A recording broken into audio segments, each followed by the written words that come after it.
Hello, and welcome to Sunday worship at Connect2Christ Church. I'm Jen, Pastor Mary's assistant, and we are blessed that you're joining us today. Thank you. We come together today as one united heart, and we have more of the team here today, so we're going to praise and worship together, and we're so excited. And I was thinking about last week, we celebrated Mother's Day. We celebrated women with motherly hearts. And God took me on a journey this week to understand my heart as a mom. And he connected me to his heart as the Father, the most loving Father who loves you and me the same. He's the creator of all of us. He creates men and women of all different ages, nationalities, and we're spread out amongst the world. And he wants us to connect to him as one. I can only imagine what his heart feels when we, as his kids, are divided. When things come against us as his family, we're one. He calls us to that. He wants us to love each other, to celebrate each other, to appreciate the unique qualities that he's embedded into each of our lives, the gifts he's given us. And now more than ever, the world needs us to do just that. The world finds itself in the same place. We are all going through this pandemic. Doesn't matter what country you're from. And so the body of Christ, the family of Christ, needs to honor the Father, honor one another, to love each other. He needs us to see one another how he sees us. So when you want to complain about one another, when you want to talk about one another, and trust me, I am human and have done it myself, put yourself in God's shoes. Try for one moment to humble yourself and think about how he sees that person. He loves them. Jesus prayed in John 17 to the Father. And I'm going to share verses 20 and 21 today before we open in prayer, before we praise and song together. I encourage you to read the entire prayer, but I'm just going to share verses 20 and 21. And remember, his disciples is who he's talking about. And then when he says all, he's talking about you and me and all of the kids in our Christian family, all of us around the world. John 17, verse 20. I am praying not only for these disciples, but also for all who will ever believe in me through their message. 21. I pray that they will all be one, just as you and I are one, as you are in me, Father, and I am in you. And may they be in us, so that the world will believe you sent me. Let's join our hearts in prayer this morning. Dear Heavenly Father, we love you, we love you, we love you. We thank you so much for connecting us as one family under your authority. Thank you for loving each of us. Thank you. Thank you for forgiving us, because we are not perfect. You know your kids. You know each and every one of us. You know what we need to lay at your feet, submit to you, and to ask for your forgiveness. Help us, Jesus, help us as we move forward to be united as one, to celebrate each other, to connect through you. Help us. We love you so, so much. We pray this morning a blessing over Pastor Mary as the Spirit moves through her. Help those who are listening to hear, those who are watching to see you. May you move within their hearts as only you can do, Lord. We ask all of this in your precious and holy name, Jesus. Amen. Please join us for some worship and praise.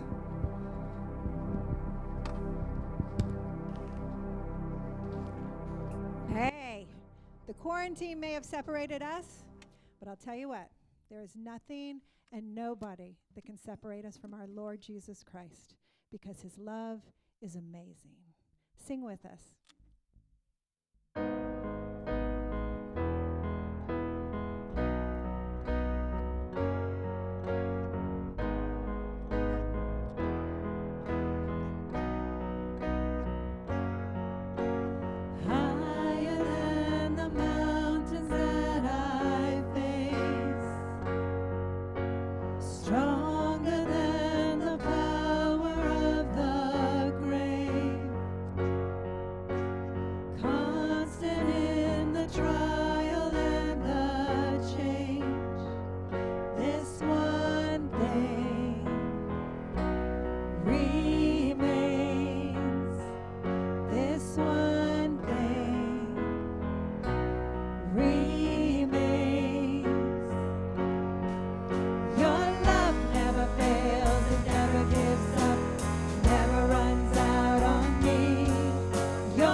We're going to follow him.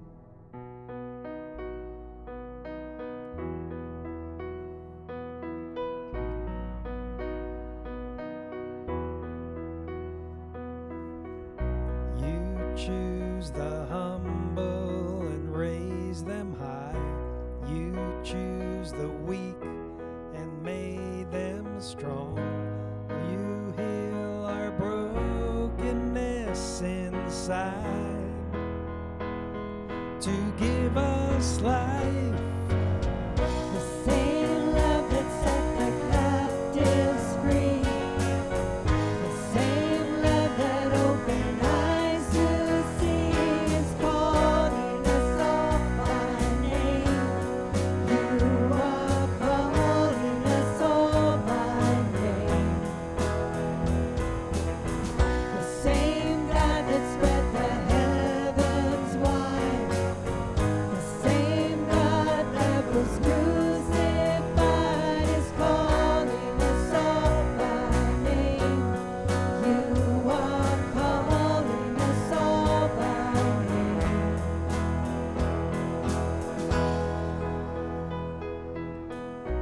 You take the faithless one aside and speak the words, you are mine. You call the cynic and the proud, come to me now. The same love that set the captives free, the same love that opened eyes to see, is calling us all by name. You are calling us all by name. Oh, the same God that spread the heavens wide, the same God that was crucified, is calling us all by name. You are calling us all by name. Oh, oh, oh,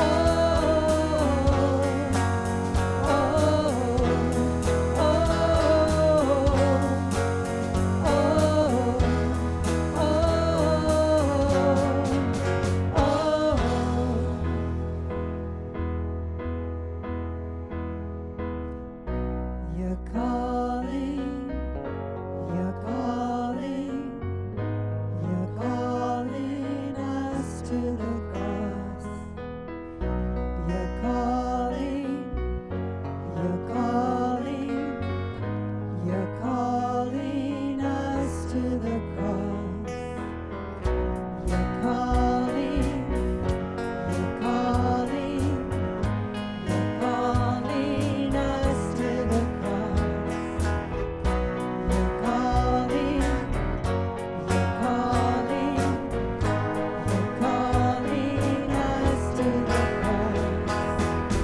The same love that set the captives free, the same love that opened eyes to see, is calling us all by name.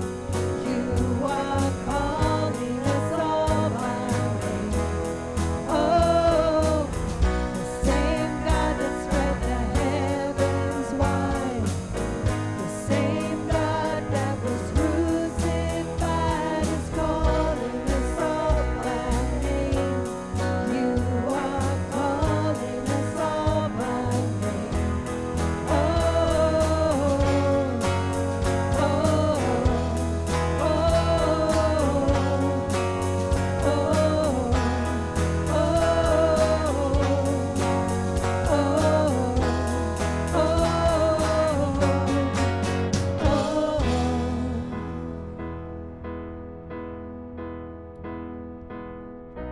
You're calling, you're calling, you're calling us to the cross. You're calling, you're calling, you're calling us to the cross.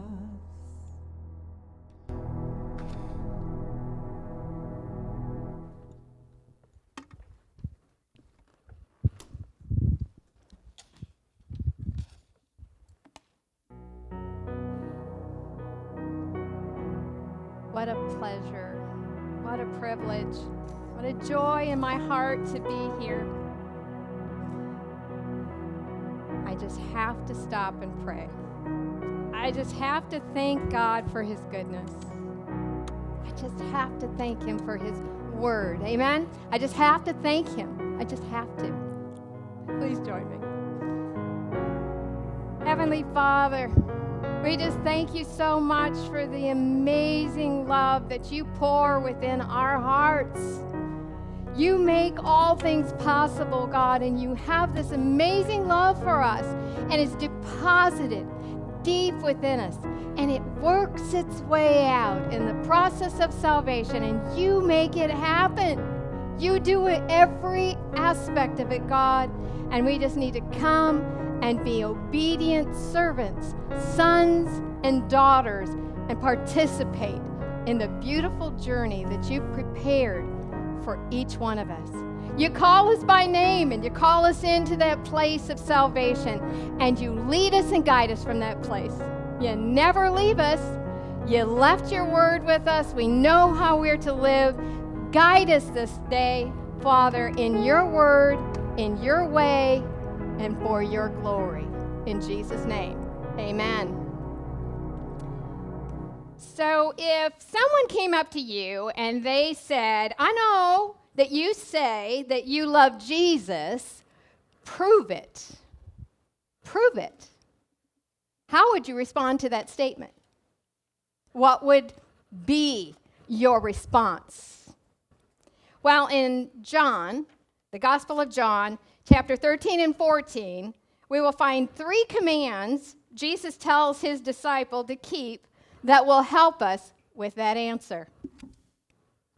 Number 1, he commands them to wash one another's feet, to serve one another as the Savior has been the example. Number 2, he commands them to love one another after his pattern of love, to love each other the way that they have been loved by the Savior.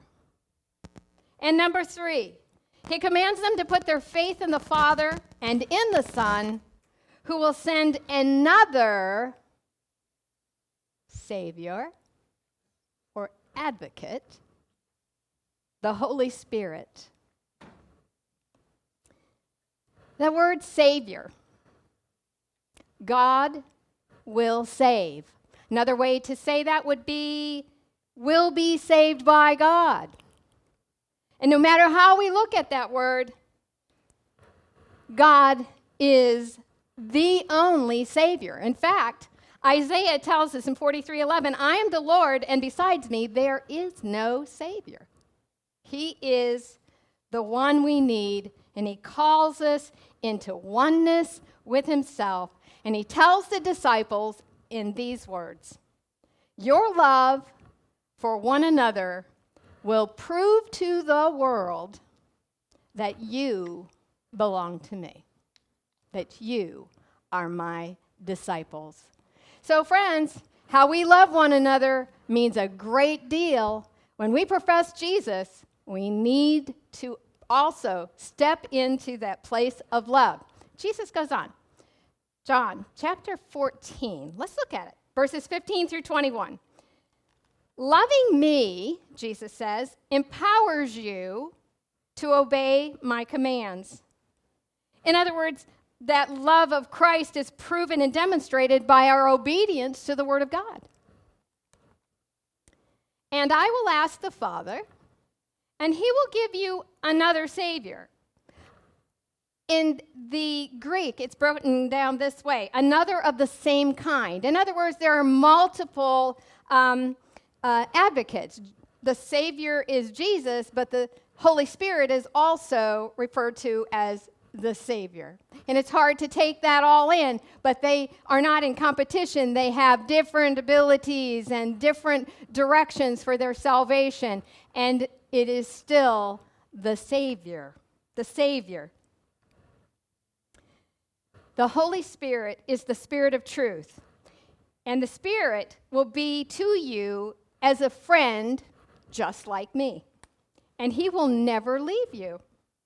The world won't receive him because they can't see him and they don't know him, but you will know him intimately because he will make his home in you and he will live inside you.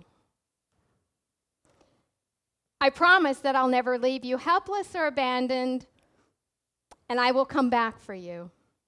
Soon I will leave the world, and they will see me no longer, but you will see me, because I will live again, and you will come alive too. Hang on to that phrase. So when that day comes, you will know that I am living in the Father, and that you are one with me, for I will be living in you. Those who truly love me are those who obey my commands, and whoever passionately loves me will be passionately loved by my Father, and I will passionately love you in return and will manifest my life within you. Do you have a passionate love for the Savior? So let's go back. Let's go back and look at just a few of the commands again. Jesus laid these out for the disciples. He lays them out for us. We're all in this together. He commands them to wash one another's feet. Remember that? And serve others in the Savior's example. To be a leader, and there are a lot of people in life that want to be leaders, but to be a leader, you must first be a servant. According to the Word of God, it is Christ's way of doing things. Remember when he got down and he washed the disciples' feet? He came along and he washed each one. Well, I'm telling you what, he has washed us on the inside, and he calls us forward, and he says, now go out there and be a servant. And as you serve, I will then lift you up. But what actually happens is we want to serve, and we do it because of the deed, not out of the love. And God says, because of that, I can't lift you up where I really want to take you. So step back, humble yourself, and find a servant's role. And it's the hardest thing for the church, isn't it? Because there's so many times that people just want to feel valued and important, and you are. Everybody is. But God says, I want you to understand your need to serve. Now, we're blessed at this church because it's a church full of servants. A church full of servants. But God says, I want you to serve. And so we need to not only serve here, but we go on out. What does it look like when we go on out and serve? And do we take that posture of humility to serve as the Savior served? We need to come to that place. The Holy Spirit saves us by helping us take that humble posture. And we serve all people, not just some you want to serve, not just some that you like, not some that are easy to love. In fact, if you only love those that are easy to love, what have you truly accomplished? No. He says, go back. You need to go into that place and start loving those people that are the most challenging. And as you do that, you're demonstrating your leadership material, the call on your life. Awesome. God is awesome, and he's got it all together. He sends us with the gospel message, and he wants us to be living that out as we serve one another. I had somebody ask me the other day, what does it really mean to share that evangelistic message? What does it look like? And where, where does it say that we're supposed to in our workplace or in any place that we go, we're supposed to be pronouncing the evangelistic message?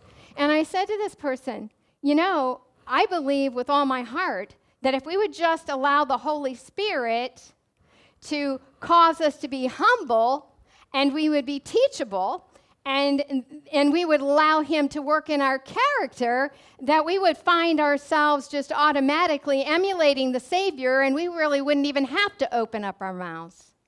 That our lives would be so loving and so filled with Jesus, the Savior, the work of the Holy Spirit would just take us, and people would know that there's something different. Can I tell you that in a world that is just filled with pride, a humble spirit is noticeable? And it's Jesus every single time, because our flesh doesn't automatically take that posture. All right, Command number 2. He commands them to love one another after his pattern, to love each other the way that he has loved them. So how did he love us? He loved us sacrificially. He laid his life down. He laid his life down. What does it mean to do that? It means that we honor the people that we're around, and we literally deem them of great value. Great value. Jesus calls us by name, and he makes us feel loved and valued, and then we need to turn around and do that for one another. Instead of picking one another apart all the time or finding fault, we need to find and exalt the living Christ in one another. I heard it said one time where it was possible in another person to either exalt the fool or exalt the wisdom, or the king, in other words. You and I have the ability to draw out something really good in one another. When we are in Christ and we are in that oneness with him, we have the ability to draw something good out of one another. But do we always do that? I saw a cute story. Let's talk about it. So evidently there was a gal in a drive-thru at McDonald's. And a lady behind her, as she was going through the drive-thru, laid on the horn. I guess the woman was taking way too long to place her order. So the woman paid for her food, and she said, I'm going to pay for that person behind me. I'm going to pay for that person that's honking. I'm going to pay for that person's food. And so she paid for that person's food. They gave her 2 receipts. She went up to the second window. At the second window, she handed the person 2 receipts. She says, I'll take both of those orders. And the gal in the window took the receipts, gave her the money, and she said, I'm going to drive off now. She's going to have to wait a whole lot longer for her food now because they're going to have to make it again. And that is kind of the way that people do things, isn't it? It's kind of like an eye for an eye and tooth for tooth. And Jesus said, that's not our style. We're not going to do that. When, what do you do when someone's impatient behind you? Or maybe, are you the person that's honking? Is that you? No, Pastor Mary, never, never, never. I'll tell you what, it's unnerving, isn't it?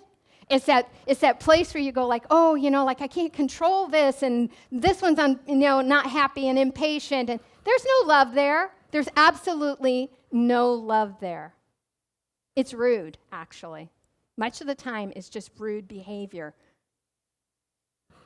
The world may act that way, but the church is not to do that. Jesus says that we are to live a new way. In fact, Scripture says that the Savior, the Holy Spirit, comes and opens up a new way for us to live in our humanity. Think about that for just a minute.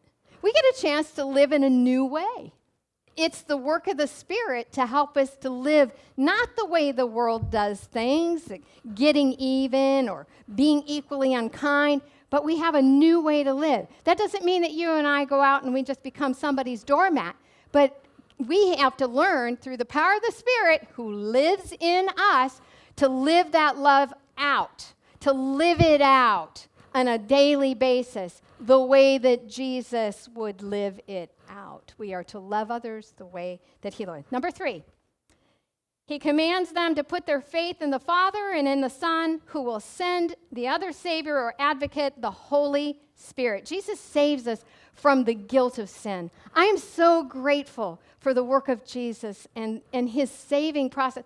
And I'll tell you what, that guilt tries to come on us all the time, doesn't it? We have to cast that down. We need to realize that we live in that place where Jesus paid for it, and the enemy wants us to take it back all the time. Don't take it back. You do not need to feel guilty about anything. If you've given your life to Jesus and you have asked him to forgive you and to cleanse you and to remove your sins, they're gone. They're gone. You don't need to live in that place. His love is amazing, not like human love. He means what he says, and that's why the word is so priceless, because he says it's gone. It's gone. And so we need to stay in that place and live out that kind of love. And the Spirit of God helps us live in that new way where we're not dragging along all the baggage of the things we did or whatever. They're under the blood of Jesus. Now we live a new way. We live in this loving, caring, compassionate. We put on the character of Jesus Christ is another way to put that. We put it on. It means that we live in that new place with his character. And our character has to go back on the cross.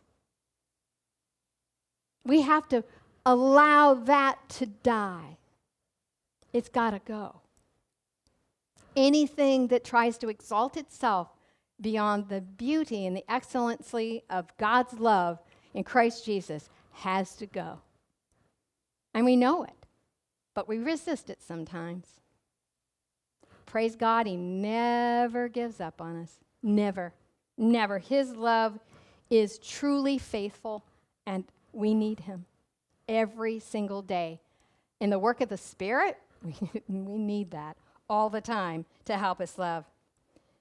Scripture says that if we love Christ, we will obey his commands. And his command is all about love. Love the Lord your God with all your heart, soul, mind, and strength. Love your neighbor. Love that other person as much as you love yourself. And if we will literally put ourselves in other people's shoes, we will start living differently. We will get that new life will start flowing because that is the heart of Jesus. He is all about loving us in an unconditional way and teaching us how to love others that way. We have to let go of some expectations. That's hard. We have to let go of control. That's excruciating.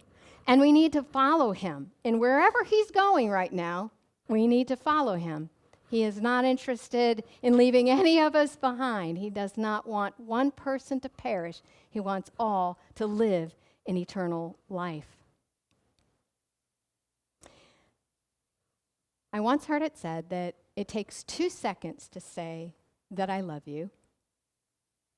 It might take a couple of hours to explain that love, but it takes a lifetime to live it out and prove it. And Jesus comes along, and he brings this extravagant love. He offers to deposit it in our hearts, and we say, we love you, Jesus. And he said, if you love me, follow my commands of love. Follow me. I'm going someplace. I'm doing something. I'm changing lives. I want you to take a servant's heart, and I want you to love the way I love. And now you don't need to do it in your own strength. I'm going to do it in you and through you. And he never, ever, ever lies. So if we're willing, that's the place where he wants to take us. Eternal life begins now. The command is to love and to love Christ's way. So I want to challenge us every day. I want us to sit back and go like, okay, how have I loved in that eternal life today? How have I done? How have I done? Spirit of the living God, how have I done today to love the way that Jesus, the Savior, loved? How have I followed you today into that path of love that new life of love that you set before me? How have I done today? And don't be all upset if you stumble and fall. We all do. Start over, but make it a goal every day to follow the Savior, because God is the one who saves, and he wants to do that through each one of us. We participate in Christ and are invited to live that eternal life of love out every day. Let's pray. Heavenly Father, we just thank you so much for this word. We thank you that you make all that love possible. And Holy Spirit, you bring the power for it. You make it happen. We don't have to live a life of self-serving and selfishness. We are redeemed from that. You never wanted that for us. You always have wanted that abundance of love to just spill forth from us. And in fact, Lord, you call it the abundant life, the abundant life. It's like as if you take eternity and that eternal life and you just pop it within us, and it's just loaded and saturated with love, and then you ask us to go on out. And God, if we will just honor you and love you the way that you love us, and we will love others the way that you love us, then this world is going to turn. It's going to turn. It has to. And it's your world, your mission, and it's going to go down your way. And your way is to save us by your love, in your love, and through your love. It's because of your love. And so we thank you, we praise you, and our lives need to worship you. So each day, challenge us, oh God, challenge us. Help us to do that evaluation and literally ask ourselves every day, how did I love today, Jesus? Did I love like you? Help me to love more like you tomorrow. Never stop helping me love. If there's anybody listening, Father, that has never invited you into their lives to experience this beauty of the imparted Spirit of Christ in a heart and through a life, I pray that they will invite you in today. I pray, Father, that they would just simply say, Heavenly Father, I have sinned.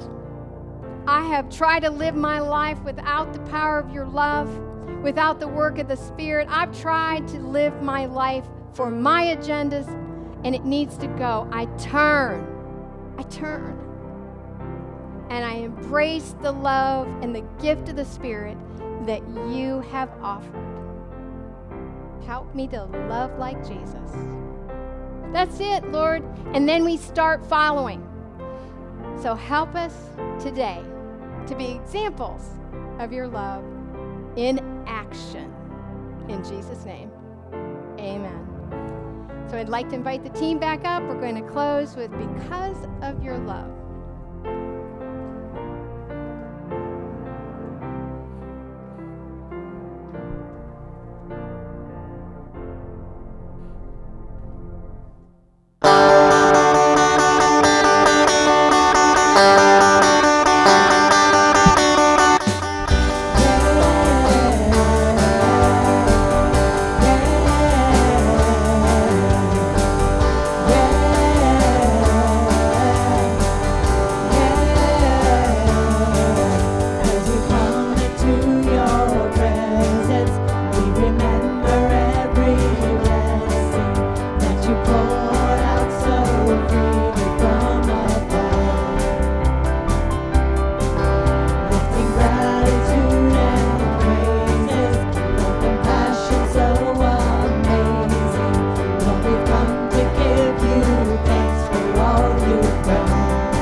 Your presence, we remember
Live it out in his power in the Spirit.